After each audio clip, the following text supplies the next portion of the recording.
Good morning. The quarterly projections are in, we are on track. Challenges remain, but our strategy is solid. No tours.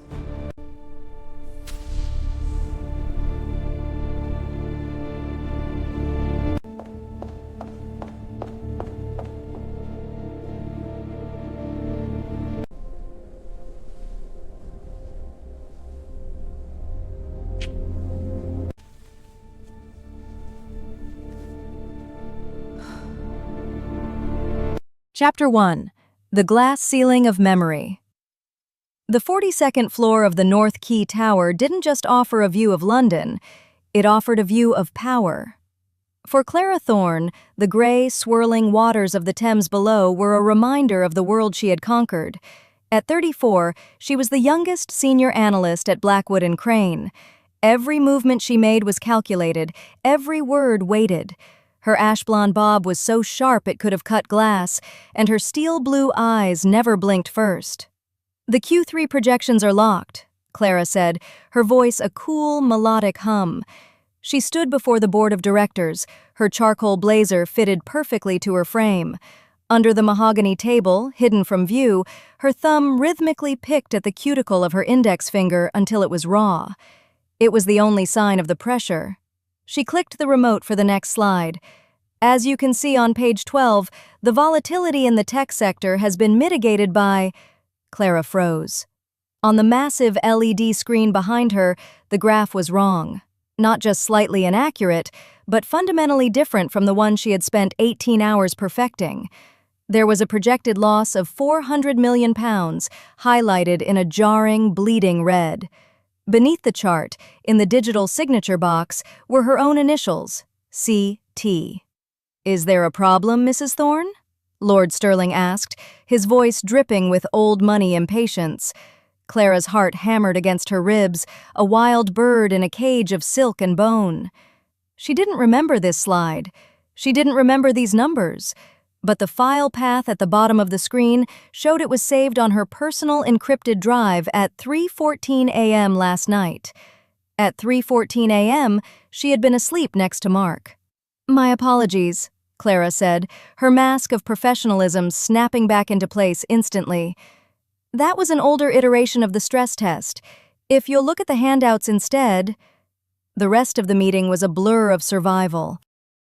By the time the elevators whisked her down to the lobby, Clara's palms were slick with sweat.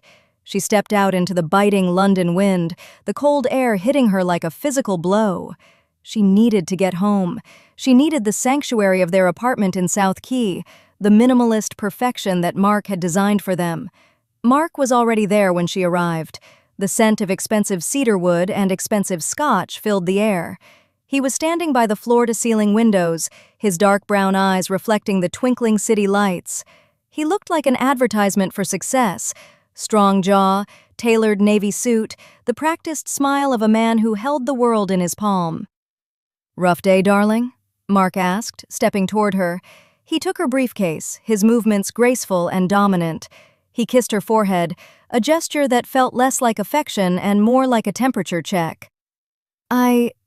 I think I'm exhausted, Mark," Clara whispered, leaning into him for a fleeting second. "The presentation. There was a slide I don't remember making.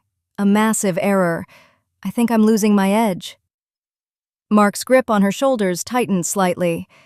"We talked about this, Clara. The burnout. You've been pushing yourself too hard for months. Your mind is bound to play tricks on you eventually." "But it was on my drive, Mark. Initialed by me." "Stress does strange things to the memory," he said, his voice a low, soothing baritone. He poured her a glass of sparkling water, his massive gold watch glinting. "Maybe you should take that week off. Go to the spa in Surrey. Let your brain reset." Clara nodded, wanting to believe him. She reached into her leather tote to find her phone, but her fingers brushed against something unfamiliar. A small, crumpled piece of paper. She pulled it out. It was a prescription from a private clinic in Chelsea. Patient, Clara Thorne. Medication, clozapine, 100 milligrams. Dated, yesterday, 2:30 p.m. Clara's breath hitched. Yesterday at 2:30 p.m., she was in the middle of a 4-hour marathon meeting with the compliance team. She hadn't left the building. She had never been to this clinic. She had never even heard of clozapine.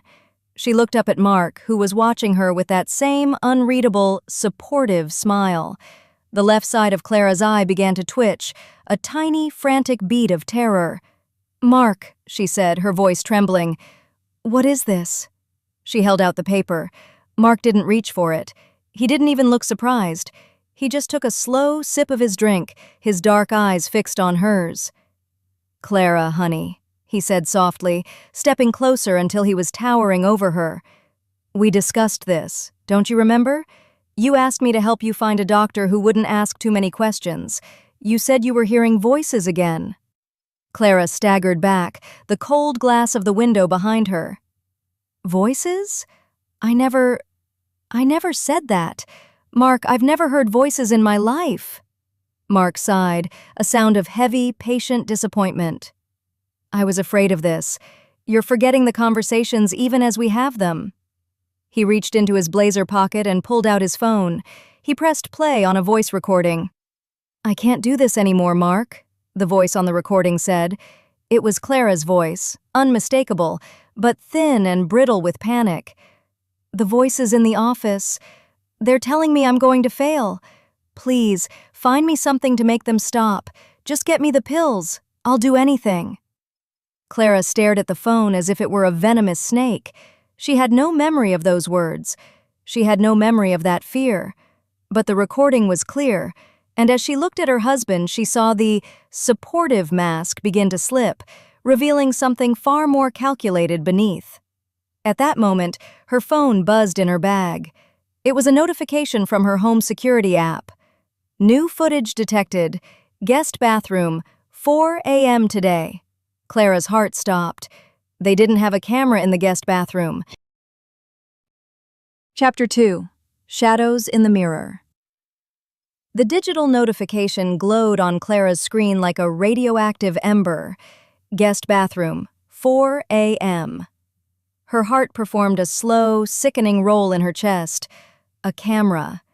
In the one room of the apartment that was supposed to be a sanctuary of privacy.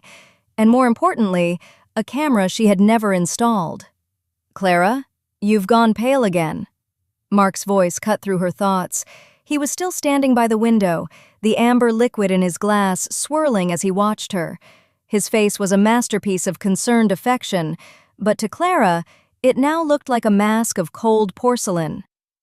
I think it's the lack of sleep, Mark," she lied, her voice surprisingly steady despite the roar of blood in her ears.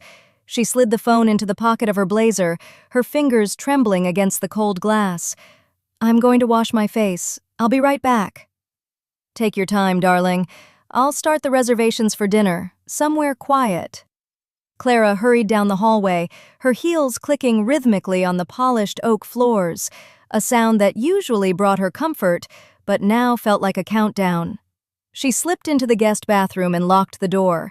The room was a study in gray marble and chrome, perfectly clean, perfectly empty. She pulled out her phone and opened the security app, her breath hitching as the loading circle spun. The video began in near total darkness, illuminated only by the faint green glow of a nightlight. At 4:02 a.m., the door to the bathroom opened. Clara watched, paralyzed, as she saw herself walk in. She was wearing her white silk nightgown, her hair disheveled, her eyes wide and glassy, staring straight ahead like a sleepwalker. She stood before the mirror for a long minute, motionless. Then, the door opened again. Mark entered. He didn't look tired. He looked awake, alert, and terrifyingly focused. He stepped behind her, placing his hands on her shoulders. In the grainy footage, his lips moved close to her ear. He wasn't comforting her. He was whispering. On the screen, Clara saw her own reflection begin to move. Her lips mimicked his. She looked like a marionette, her head tilting back as he spoke. Then, he held up a small, silver device, a recorder. "I can't do this anymore, Mark," the digital Clara whispered in the video, her voice a perfect match for the recording he had played earlier. "The voices in the office. They're telling me I'm going to fail." Clara felt a wave of cold nausea wash over her. It wasn't a deep fake. It wasn't an AI manipulation. It was her. But she had no memory of it. No memory of the cold marble under her feet. No memory of his hands on her skin. No memory of those devastating words. She looked up from the screen to the spot where the camera must have been, a small, decorative vent near the ceiling. She stepped onto the edge of the bathtub, reaching up to inspect the slats. Nothing. The vent was empty. No lens, no wire, no blinking light. The camera had been moved. A sudden, sharp knock on the bathroom door made her jump, nearly losing her balance. "Clara? Everything all right in there?" Mark's voice was muffled by the heavy wood, but it held a sharp edge of curiosity. "Yes, just a headache, Mark. I'm coming out," she called back, her hands frantic as she deleted the notification and the footage from the app's history. She couldn't let him know she had seen it. Not yet. She needed to understand why. Why was he grooming her to believe she was insane? She opened the door to find him standing in the hallway, his arms crossed. He had changed into a soft cashmere sweater, looking every bit the relaxed, successful husband. But his dark eyes were scanning her face with the intensity of a hawk. "You were in there a long time," he noted, his voice low. "And you didn't even turn on the tap. I didn't hear any water running, Clara." "I was just breathing, Mark. Trying to get my head straight." "Good," he said, stepping closer, his presence suddenly overwhelming in the narrow hall. He reached out and tucked a stray strand of ash-blonde hair behind her ear. His touch sent a shiver of pure terror down her spine. "Because I've been thinking about that slide in your presentation, the one you forgot. I called your assistant, Sarah. She told me something very interesting." Clara's heart skipped. "What did she say?" Mark leaned in, his breath smelling of expensive scotch and peppermint. "She said you've been talking to yourself in your office for weeks, Clara. She said you've been arguing with people who aren't there. She's worried. Lord Sterling is worried. I'm the only one left who is still on your side." "That's a lie," Clara whispered, her voice cracking. "Sarah wouldn't say that. She's been with me for 3 years." "People change when they see someone falling apart," Mark said softly. He reached into his pocket and pulled out a small white pill, the clozapine. "Take this. It will help with the shadows. I'll get you a glass of water." As he turned toward the kitchen, Clara noticed something.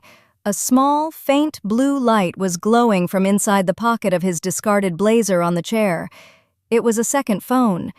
But as she moved toward it, she saw a new message flash on the screen, visible even from a distance. From the clinic. Message. "The dosage is ready for the second stage. Make sure she doesn't remember the lawyer's visit tonight." Clara froze. The lawyer?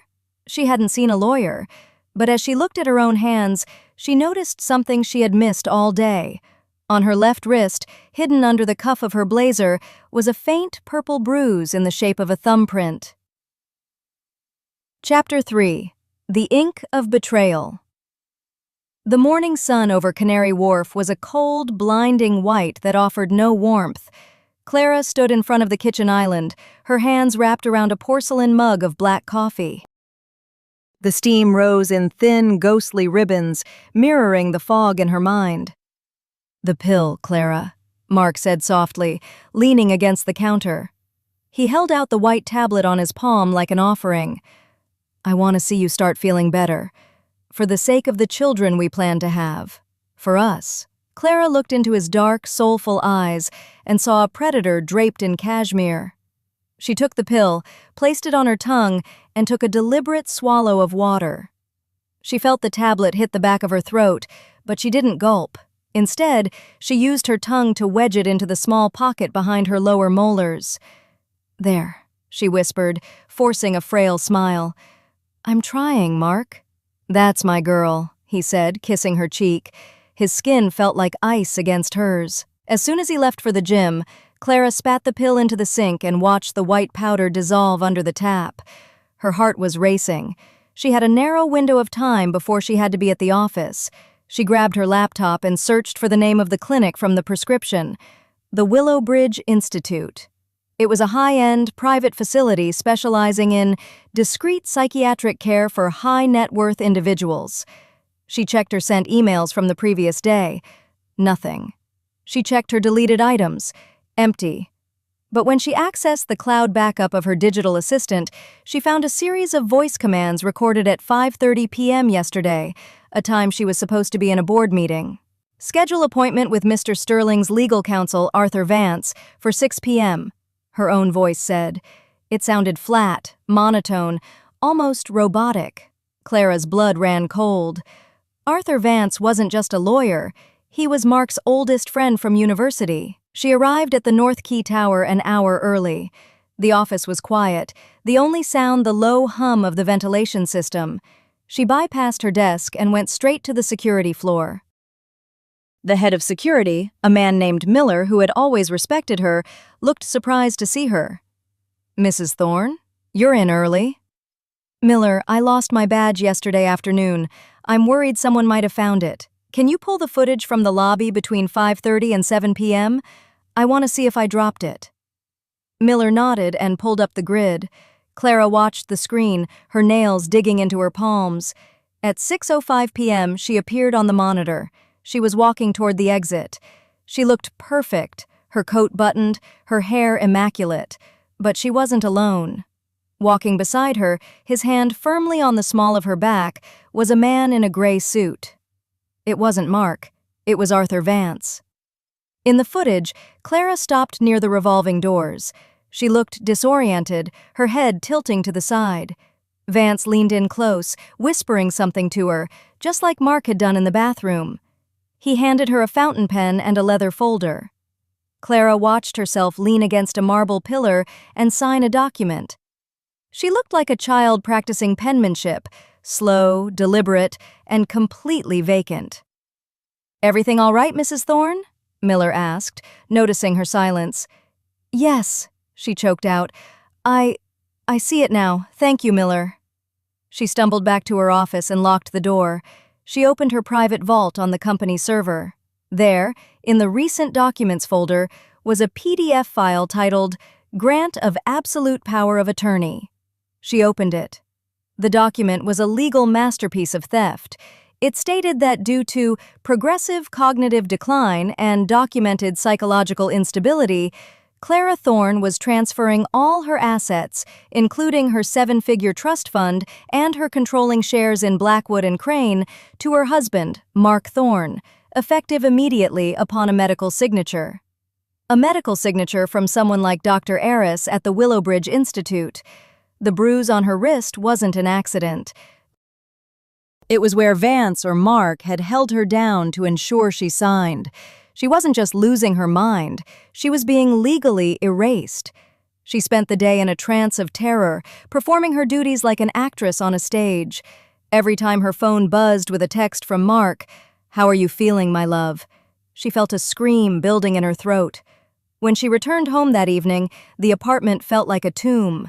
Mark had prepared dinner, a light salad and a glass of her favorite Pinot Grigio. "You look better already," he said, pulling out her chair. "The medication is working." Clara sat down, her mind spinning. She needed to find that document. She needed to find where he was hiding the recorder. As she reached for her wine glass, she noticed a faint, bitter scent, not from the wine, but from the air. She looked toward the corner of the dining room. A new aromatherapy diffuser was puffing out a fine, white mist. "I bought a new scent," Mark said, his eyes fixed on her. "Sandalwood and lavender, to help you stay calm." Clara took a small sip of her wine, but her hand stopped mid-air. She realized her vision was starting to blur. The edges of the room were softening, turning into the same hazy, gray dream she had experienced the day before. It wasn't just the pills, it was the air. He was aerosolizing the sedative. "Mark," she whispered, her head feeling like it was filled with lead.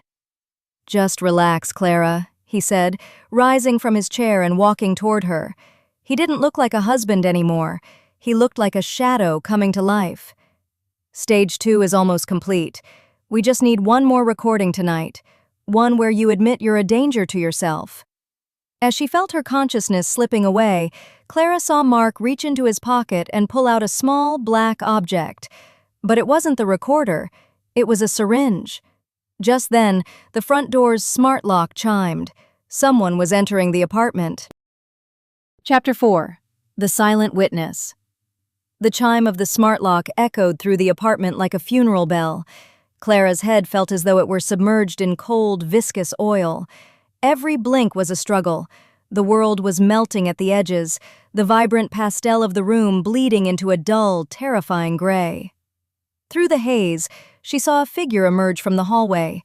It was Arthur Vance. He looked immaculate in his charcoal suit, his expression as sterile as a surgical ward. He didn't look at Clara with pity. He looked at her as one might look at a malfunctioning piece of office equipment. "Is she ready?" Vance asked, his voice a sharp, clinical rasp. "Almost," Mark replied. He had moved away from Clara, the syringe vanishing into his sleeve with practiced ease. He sounded disappointed, like a teacher dealing with a difficult student. "She's fighting it. Her metabolism is higher than the doctor predicted. She's stubborn, Arthur. She always has been." Clara tried to speak, to scream, but her tongue felt like a lead weight in her mouth. She gripped the edge of the dining table, her knuckles white, her breath coming in shallow, ragged gasps. "Don't close your eyes," she told herself. "If you close them, you never wake up as Clara Thorne again." Vance stepped closer, peering at her through his silver-rimmed glasses. "The documents are prepared. I have the medical certification from Eris. We just need her to be compliant for the final signature in front of the witnesses tomorrow morning. The board is already asking questions about her extended medical leave." "She's not going to any board meeting," Mark said, his voice dropping an octave, turning dark and predatory. "By tomorrow noon, Clara will be a resident of the Willowbridge Institute's secure wing. For her own protection, of course." Mark turned back to the kitchen, reaching for a glass of water. As he moved, his foot kicked something near the base of the sink. He stopped. He reached down and picked up the small, white, half-dissolved pill Clara had spat out earlier that morning. The silence that followed was more terrifying than any scream. Mark stared at the pill in his palm, his jaw tightening until the muscle pulsed. He turned back to Clara, and the supportive husband mask was gone completely. In its place was a cold, shimmering fury. "You lied to me, Clara," he whispered, stepping toward her. Vance took a tactical step back, his face a mask of professional indifference. "I gave you that medication to help you, and you spat it out like a disobedient child." "I know what you're doing," Clara managed to choke out, the words feeling like shards of glass in her throat. "What are you doing, Clara? You're hallucinating.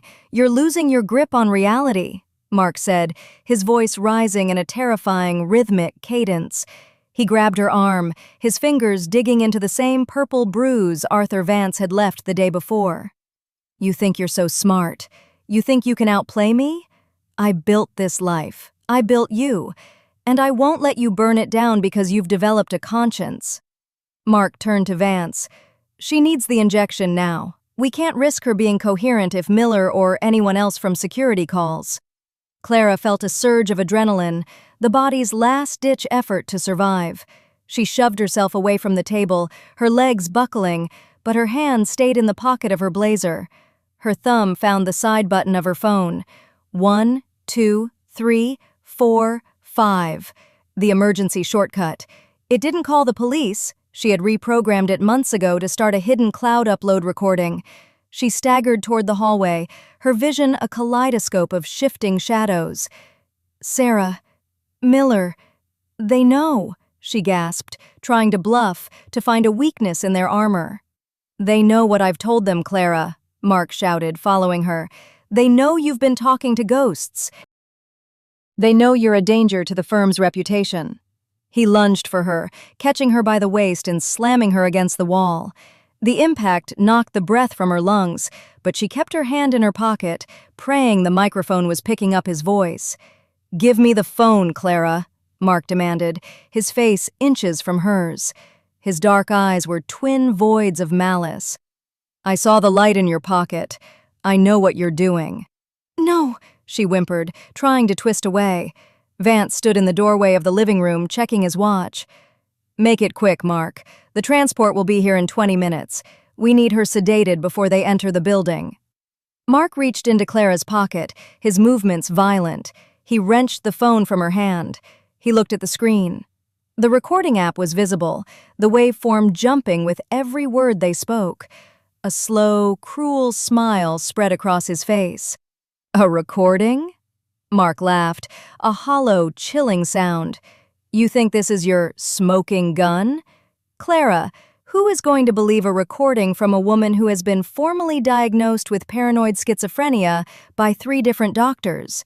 It's just more evidence of your delusions of persecution." He deleted the file with a single flick of his thumb, then dropped the phone to the floor and crushed it under the heel of his handmade Italian loafers. "Now," Mark said, pulling the syringe back out of his sleeve. The needle glinted under the designer track lighting. "Let's put you to sleep." He grabbed her neck, forcing her head back against the wall. Clara felt the sharp prick of the needle entering her shoulder. A cold fire began to spread through her veins. As her knees finally gave way and the world started to turn black, a loud, insistent knocking began at the front door. Not the rhythmic chime of the lock, but the heavy, frantic pounding of a fist. "Police, open up! We have a report of a domestic disturbance." Mark froze, his eyes darting to Vance. Vance's composure finally shattered, his face turning ashen. "I thought you said she was isolated," Vance hissed. Clara felt herself sliding down the wall, the darkness finally claiming her. But just before she lost consciousness, she saw the door burst open. It wasn't the police, it was Miller, the security guard from her office, and he wasn't alone. Standing behind him was a woman Clara recognized, the one person Mark had never managed to control. Chapter 5. The Echo from the Grave. The world returned to Clara in fragments, the smell of damp brick, the hum of a cheap refrigerator, and a throbbing pain in her shoulder where the needle had pierced her skin. Her eyelids felt like they had been stitched shut with lead. When she finally forced them open, she didn't see the sleek gray marble of her South Key apartment. She saw a low ceiling with water stains that looked like spreading ink blots. "Don't try to move too fast," a voice said. It was gravelly, steady, and familiar. Clara turned her head, the movement triggering a wave of nausea. Miller sat on a plastic chair by the bed, his broad shoulders hunched, his security uniform replaced by a dark hoodie. He looked older, tired. "Miller?" Clara's voice was a dry rasp. Where is Mark?" "Far enough for now," Miller replied, handing her a glass of lukewarm water. "We took you out through the service elevator before the transport arrived. My cousin owns this place. It's not on any grid Vance or Thorne can track." Clara took a sip, the water reviving the parched tissues of her throat. "The injection. I thought I was gone." "You would have been," another voice cut in. From the shadows of the corner, a woman stepped into the circle of light cast by a single lamp. Clara gasped, the glass slipping from her hand and splashing onto the threadbare carpet. The woman looked like a ghost, a hollowed-out, gray version of the portraits Clara had seen in Mark's old photo albums during the first year of their marriage. Portraits he had claimed were of a distant cousin who had died of a broken heart. "Isabella?" Clara whispered, her mind struggling to bridge the gap between myth and reality. "The first Mrs. Thorne," the woman said, her voice a haunting, hollow echo. She stepped closer, and Clara saw the short, silver-streaked hair and the haunting depth in her dark eyes. Or, as Mark used to call me, the unstable element. Isabella sat on the edge of the bed, her movements stiff and careful. She reached out and took Clara's hand. Her skin was cold, but her grip was like iron. "He did it to me first, Clara. The gaslighting, the nighttime recordings, the accidental slides in presentations. It's a blueprint. He doesn't just marry for money, he harvests it. He told me he said you went to Switzerland and never came back," Clara stammered. "I went to a private ward in Zurich where they kept me sedated for 3 years while he liquidated my father's shipping firm. Isabella said, a flicker of white-hot rage dancing in her dark eyes. I only escaped because a nurse felt pity for me. I've been living in the shadows of London for 5 years, waiting for him to make a mistake. And his mistake was you, Clara. You fought back harder than I did. Miller cleared his throat. I saw you looking at those files, Mrs. Thorne. I've worked for the firm for a long time. I always suspected Arthur Vance was dirty, but I didn't think he'd help kidnap a senior analyst. When I saw the transport vehicle from Willowbridge pulling into the private bay, I knew I had to move. We have to go to the police, Clara said, trying to sit up, her head spinning.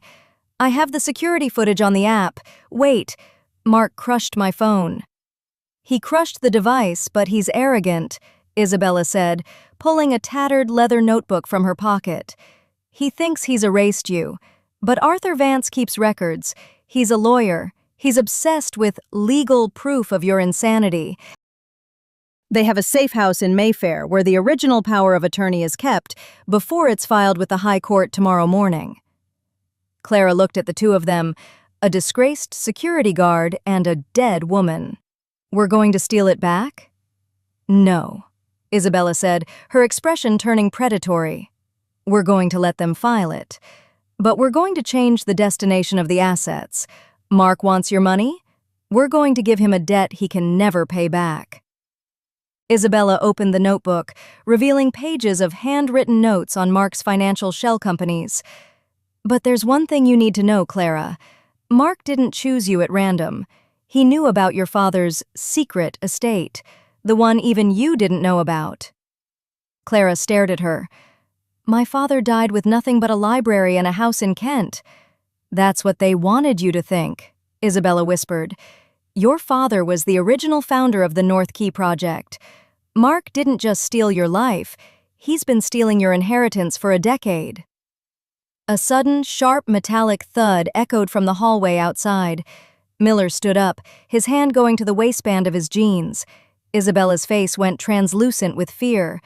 The heavy thudding began again, the sound of boots on the stairs. Not the frantic pace of an intruder, but the slow, rhythmic march of professionals. They found us, Miller hissed, reaching for the light switch. Isabella, get her to the fire escape, now! But as the light died, the window in the room shattered inward. A flashbang grenade rolled across the carpet, its blinding white light the last thing Clara saw before the world exploded into chaos. Chapter 6. The Velvet Trap. The world did not end with a bang, but with a high-pitched, agonizing ring that swallowed the sound of Clara's own heartbeat. The flashbang had turned the small apartment into a blinding white void. Clara felt hands, hard, professional, gloved, seizing her arms. She heard the muffled grunts of a struggle, the sound of Miller being pinned to the floor, and then the sharp, distinctive hiss of a pressurized sedative. She didn't even have time to scream before the darkness claimed her for the third time in 48 hours. When she woke, the air was different. It didn't smell like damp London brick or Miller's cheap coffee. It smelled of expensive lilies, ozone, and a sterile, artificial freshness that made her skin crawl. Clara opened her eyes and realized she was staring at a ceiling of pure, unblemished white silk. She tried to sit up, but a wave of vertigo sent her reeling back into the plush pillows. Her wrists were not bound by metal, but by soft, weighted leather restraints hidden beneath a cashmere throw. Ah, Mrs. Thorne, you gave us quite a scare, wandering off in such a fragile state, a voice murmured. Clara turned her head. Sitting in a velvet armchair by the window was Dr. Julian Arras. He looked exactly as he did in the brochures for the Willowbridge Institute. Silver hair, a bespoke gray suit, and a face that projected an almost divine level of calm. He was peeling an apple with a silver knife, the skin curling away in one perfect, unbroken ribbon. "Where is Miller? Where is Isabella?" Clara's voice was a jagged whisper. Arras paused, looking at her with a flicker of practiced pity. "You've had a severe psychotic break, Clara. You were found wandering an abandoned tenement in the East End, talking to yourself. Your husband's security team found you just in time. There was no Miller, and certainly no Isabella. Those are characters your mind created to cope with the trauma of your father's passing. Liar. Clara spat, the word feeling like a hot coal in her mouth. I saw the recording. I saw Mark whispering to me in the bathroom. A common symptom of paranoid schizophrenia, the belief that technology is being used to manipulate the self, Eris said smoothly. He stood up and approached the bed, his movements fluid and predatory. But we are here to help you, Clara. Mark has signed the emergency committal. You are under my care now, and Willowbridge is very good at making the voices stop. He leaned over her, his breath smelling of apples and menthol. Mark is devastated, of course. He's at a gala for the North Key Foundation tonight. He has to maintain appearances for the board, now that he's taking over your duties as chairman. I won't sign anything, she hissed. You already have, darling, Eris smiled, and it was the coldest thing Clara had ever seen. The power of attorney was filed an hour ago. Now, we just have to ensure you're comfortable while we adjust your perception of reality.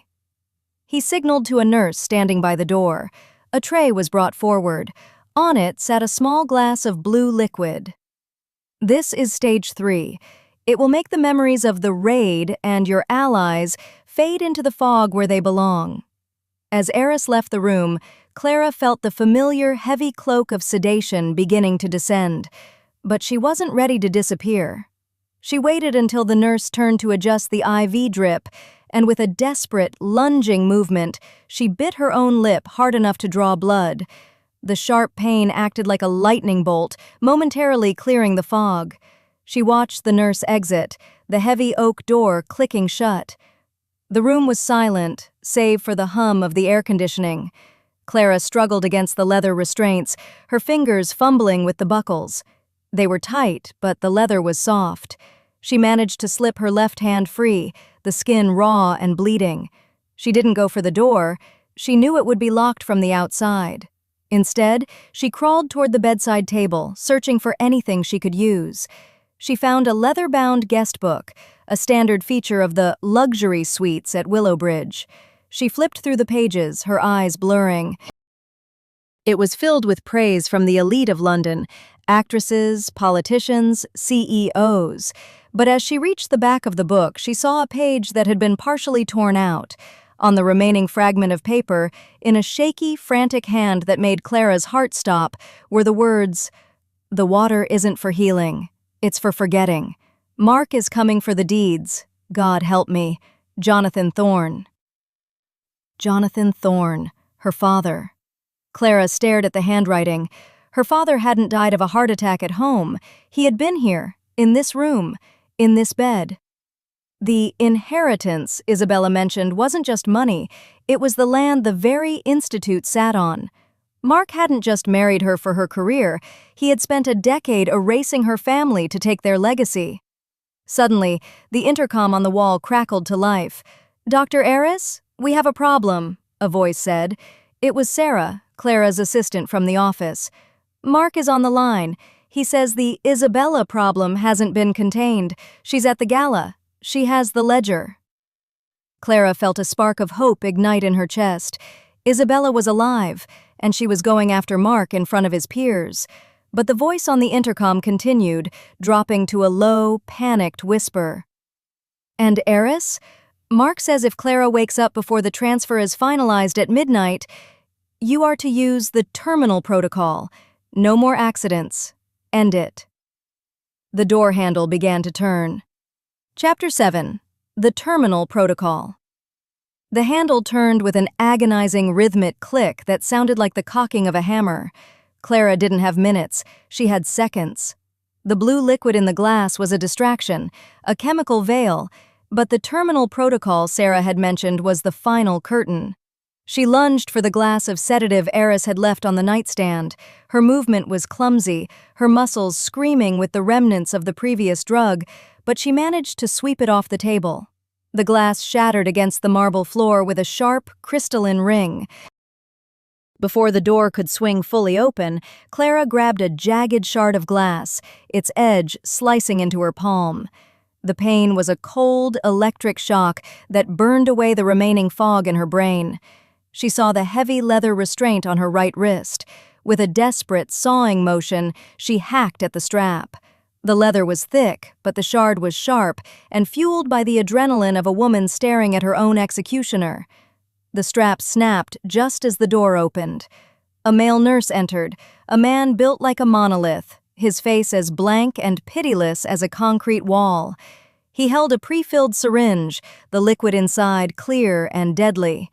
He didn't look at Clara's face. He looked at her arm, expecting a compliant victim.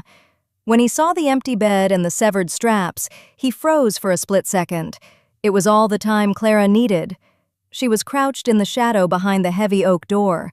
As the nurse stepped forward, she drove the shard of glass into the back of his thigh and shoved the door with every ounce of her remaining strength. The heavy wood slammed into the man's shoulder, sending him sprawling across the slick marble floor, the syringe skittering into the darkness under the bed. Clara didn't stay to fight. She bolted into the hallway, her bare feet silent on the plush, cream-colored carpet. The Willowbridge Institute at night was a cathedral of silence and suppressed screams. The lighting was dimmed to a soft amber glow, designed to soothe the wealthy residents into a stupor. Clara ran toward the service stairs, her mind working in high-speed calculations. The elevators would be monitored. The main lobby would be a trap. She descended into the bowels of the building, the air turning colder, losing the scent of lilies and replacing it with the sharp, metallic tang of industrial cleaners. She reached the basement level, the administrative heart of the nightmare. She pushed open a heavy steel door marked Archives, Strictly Confidential. Inside, the walls were lined with rows of sleek black filing cabinets. This wasn't a medical library, it was a cemetery of identities. Clara's eyes scanned the labels: Sterling, Miller, Vance, Thorne. She pulled open the Thorne drawer, her breath hitched. There wasn't just one folder, there were dozens. Records of land transfers, offshore accounts, and psychiatric evaluations signed by Dr. Eris, dating back 20 years. She found her father's file. Patient, Jonathan Thorne. Diagnosis, early-onset dementia with paranoid delusions regarding the North Key development. Beneath his file was another. Patient, Isabella Thorne. Status, transferred to Zurich, permanent. And then she saw the latest entry, a folder with her own name, but the date of the first entry was 5 years ago, the day she met Mark at a charity gala. He hadn't fallen in love with her. He had been curating her, documenting her stress levels, her family history, her vulnerabilities, long before they even shared their first kiss. She was a project from the very beginning. It's quite a collection, isn't it? Clara whirled around. Dr. Eris stood in the doorway, silhouetted against the harsh fluorescent light of the corridor. He wasn't holding a syringe this time. He was holding a small, silver remote. "Your father was a difficult man, Clara," Eris said, his voice echoing in the cold room. "He believed that progress should have a heart. Mark, however, understands that progress only requires a signature. You were the final piece of the puzzle. The Thorne land was the foundation of the North Key project.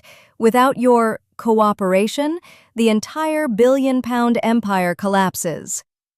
"You're a monster," Clara whispered, clutching her father's file to her chest. "I'm a pragmatist, and right now, the pragmatism dictates that you cannot leave this room." Eris pressed a button on the remote. A heavy steel shutter began to slide down over the door, sealing the archive. "The gas in the ventilation system is painless, Clara. Think of it as a long, dreamless sleep." As the shutter clicked into place, plunging the room into darkness, Clara's hand brushed against a small, dusty device on the desk, a rotary phone, an old landline used for internal emergencies. She picked up the receiver. There was a dial tone. Meanwhile, across the city, the North Key Gala was in full swing. Mark stood on the stage, the center of 1,000 flashing cameras, a glass of champagne in his hand. He looked like the King of London. "To the future," Mark announced, his voice booming through the ballroom. "A future built on stability and vision." But in the back of the room, a woman in a gray silk dress, her face partially obscured by a lace veil, stepped toward the podium. She wasn't holding a glass. She was holding a ledger bound in cracked leather. Mark's smile faltered as his gaze met hers. His hand tightened on his glass until it shattered, the shards cutting into his palm just as they had cut into Clara's. Back in the dark archive, the hiss of gas began to fill the room. Clara dialed the only number she knew by heart, not the police, not the office, but the direct line to the BBC newsroom she had consulted for her financial reports. "Hello?" a voice answered. "News desk." "My name is Clara Thorne," she gasped, the air already turning thick and sweet. "And I am calling from the grave of Canary Wharf. Record this, every word." But as she spoke, she heard the sound of footsteps inside the archive. Someone else was in the room with her. Chapter 8. The Red Ledger. The hiss of the gas was a serpent's breath, sweet and sickly, coating the back of Clara's throat in a layer of chemical honey. She gripped the heavy rotary receiver, her knuckles white, her vision beginning to stutter. "Stay with me, Clara. Don't hang up," the voice of the journalist, a man named Henderson, barked through the line. "I'm recording everything. Give me the account numbers. Give me the names." As she began to read from her father's file, a hand clamped over her shoulder. Clara shrieked, swinging the heavy file folder like a bludgeon. It's me, Mrs. Thorne." Clara squinted through the darkening haze. Miller stood there, his face a mosaic of bruises, his left arm hanging limp at his side. He looked like he'd crawled through hell, but his eyes were burning with a desperate, frantic clarity. "Miller?" she gasped, her legs finally giving out. She slid down the side of the desk, the receiver dangling by its cord. "How—" "The service ducts," Miller wheezed, collapsing beside her. He pulled a heavy leather-bound volume from under his jacket, the Red Ledger.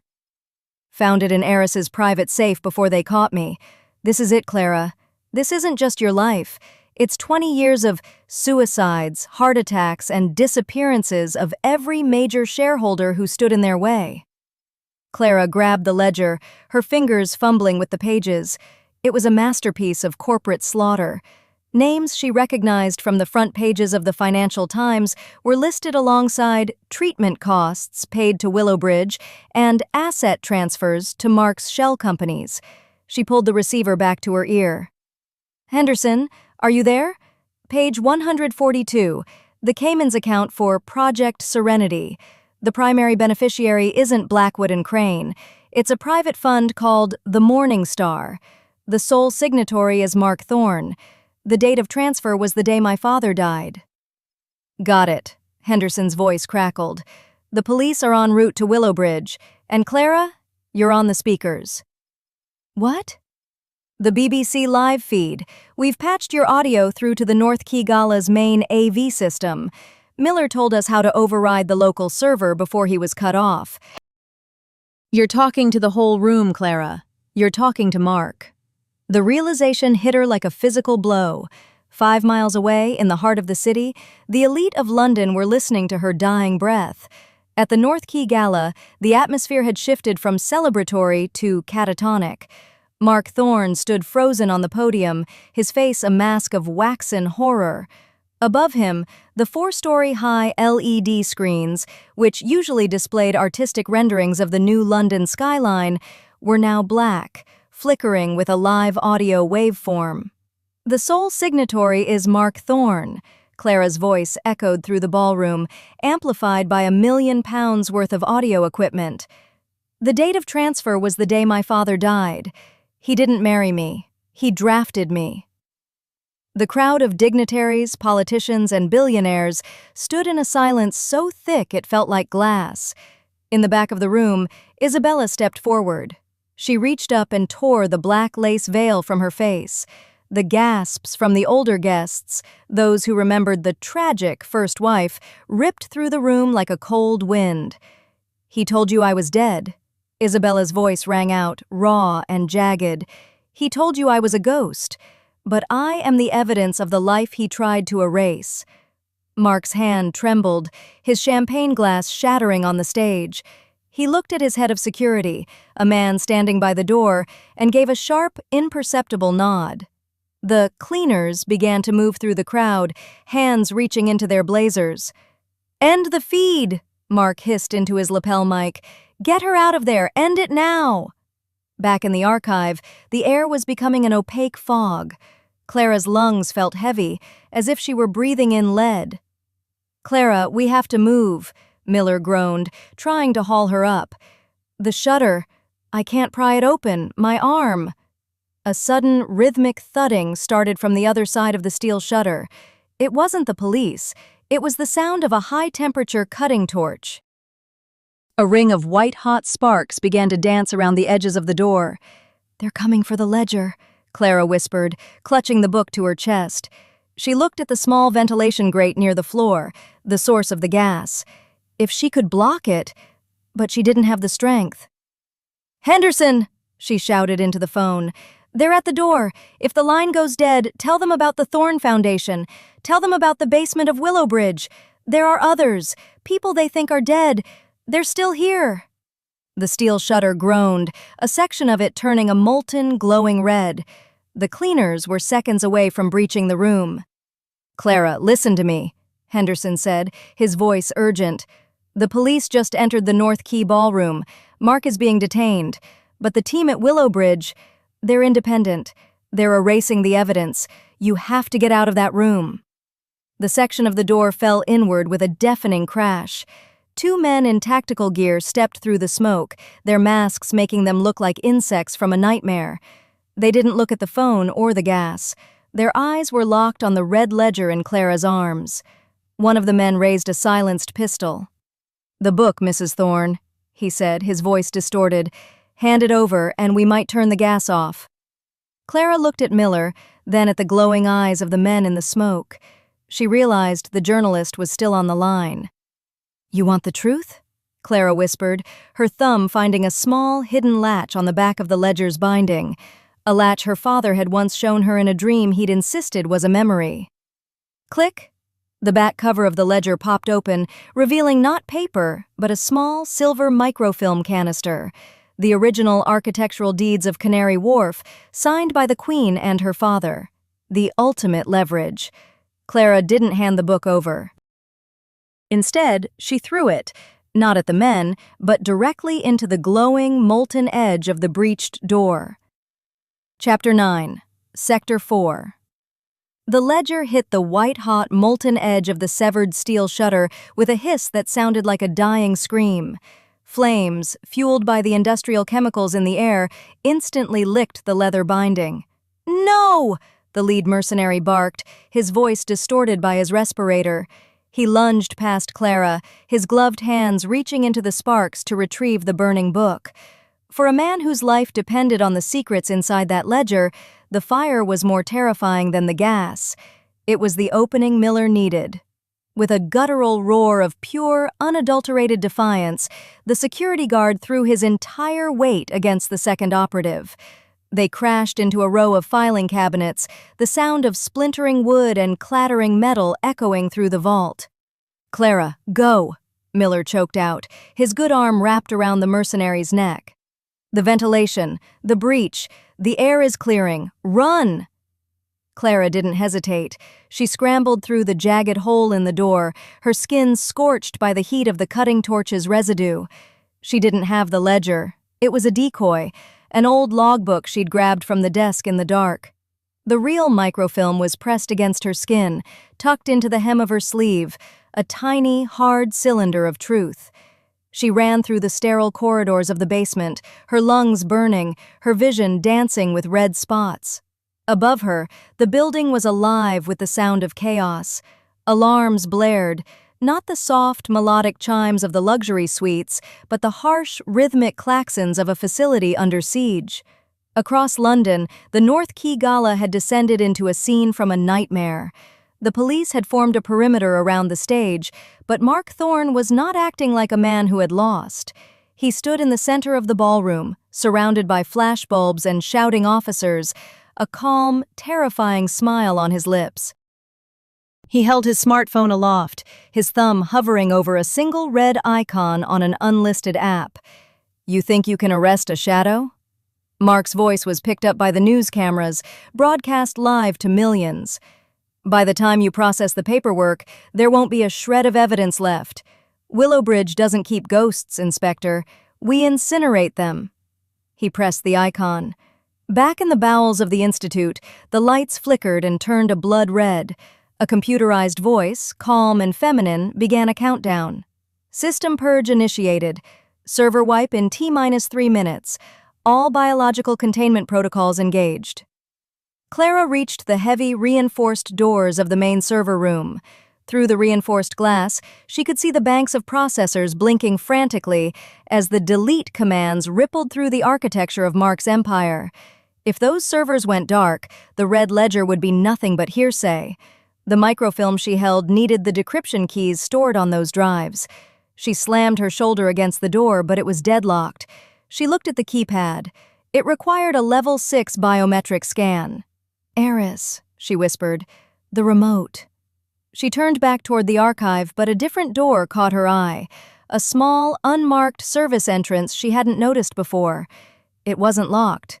In the panic of the purge, the fail-safes were resetting. She stepped inside and found herself in a small, circular room with a single industrial elevator. On the wall was a map of the facility. The map ended at level 3, but the elevator's digital display showed a glowing golden 4. Clara pressed the button.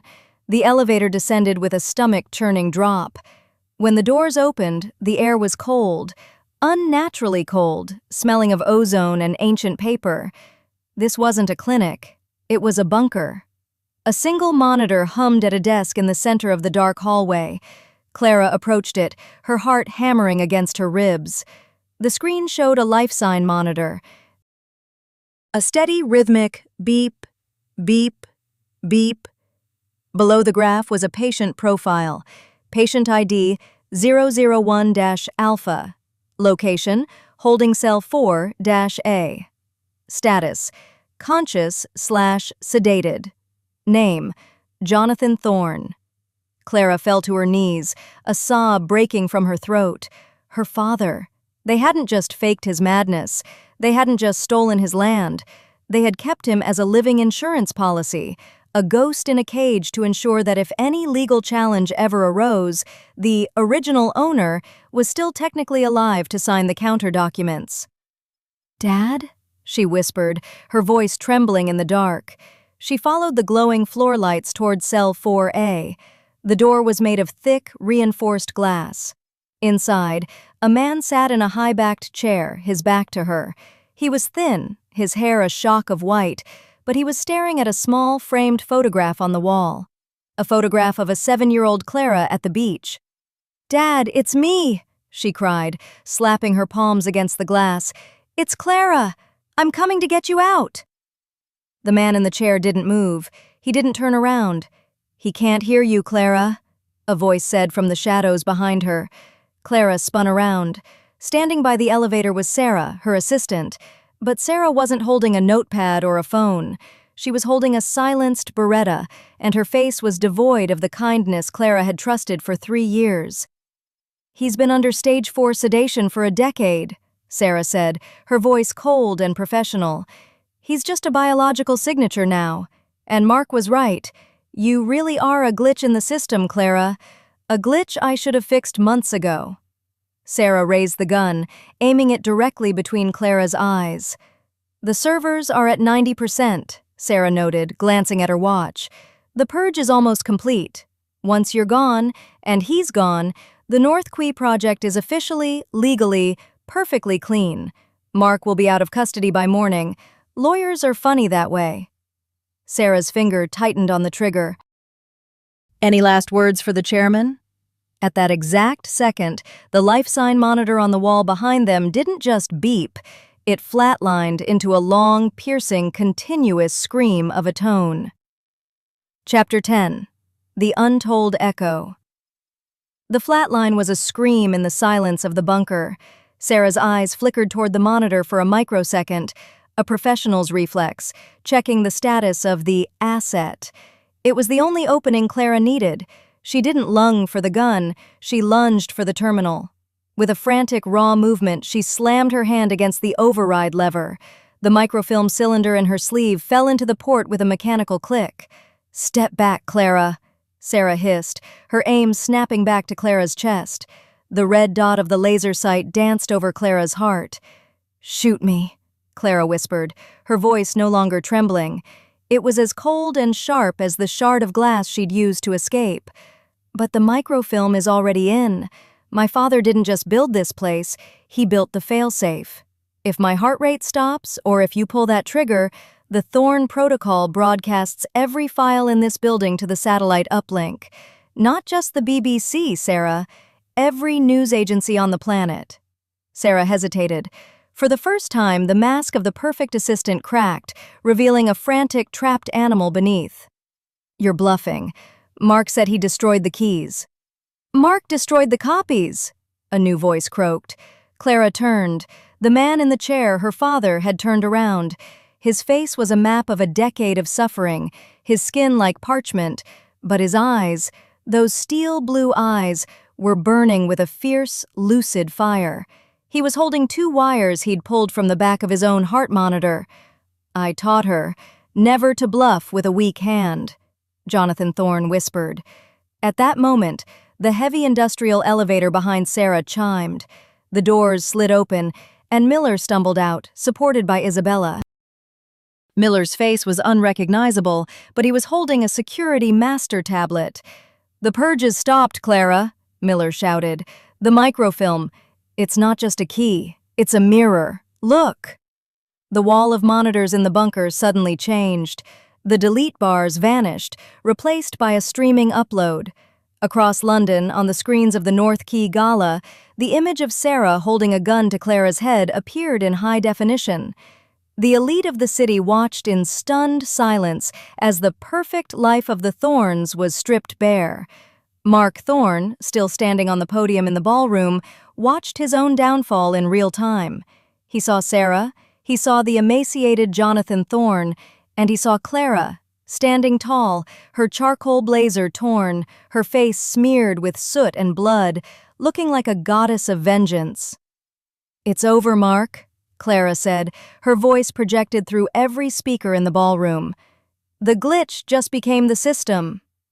The police in the ballroom didn't wait for another word. They swarmed the stage. Mark reached for his phone, perhaps to trigger one last explosion, but Isabella's voice rang out from the screens. "I am the first wife. I am the evidence. Look at what he did to us." The hand of a chief inspector clamped onto Mark's shoulder. The gold watch, the tailored suit, the charm of control. It all disintegrated as he was forced to his knees in front of the cameras. Back in Sector 4, Sarah realized she was alone. She dropped the gun, the metallic clatter echoing on the cold floor. She didn't fight as Miller moved forward to restrain her. Clara ran to her father. She fell at his feet, clutching his thin, shaking hands. "Dad, I thought you were gone. I thought I was alone." "You were never alone, Clara," Jonathan whispered, stroking her hair. "I heard you every day. Every time Mark brought you here while you were sedated, I heard your voice. It was the only thing that kept me breathing." The sun began to rise over Canary Wharf, but for the first time in years, the light didn't feel cold. As Clara walked out of the Willowbridge Institute, supported by Miller and Isabella, with her father wrapped in a heavy coat beside her, the sirens of the approaching police fleet sounded like a symphony of liberation. She looked up at the glass towers of the city she had once tried so hard to conquer. They were just buildings. The real power was the truth she held in her hand. The untold echo was no longer a whisper in a dark room. It was a roar that had leveled an empire. Clara Thorne took a deep breath of the crisp morning air. She was no longer a housewife, a victim, or a glitch. She was free.